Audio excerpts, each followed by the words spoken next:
Қайырлы күн, достар. Бүгін сіздермен бельгийский вафли жасайтын боламыз. Жасап көріңіздер, өте дәмді болып шығады және балдарыңызға да ұнайды. Достар, ең алдымен менің каналыма жазылып, тіркеліп, қоңыраушан басып кетіңіздер.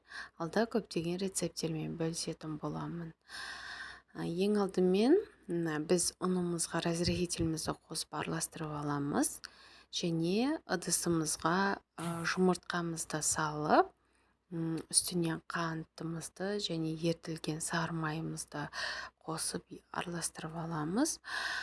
Және бөлме температурасындағы сүтімізді де қосып біркелкі масса етіп аламыз.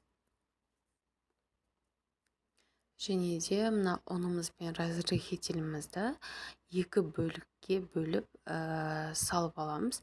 Және де бұл массамыз түйіршіктелмеу керек, сол үшін жақсылап араластырып аламыз.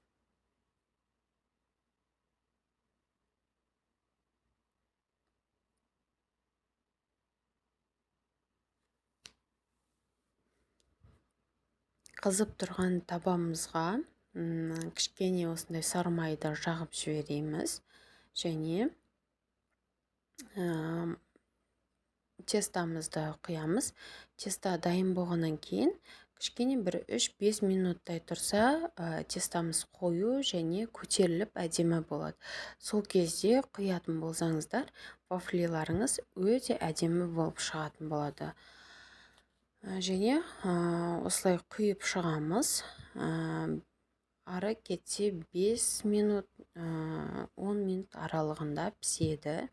Ол табаларыңызға байланысты. Міне, достар, біздің вафлиміз дайын болды.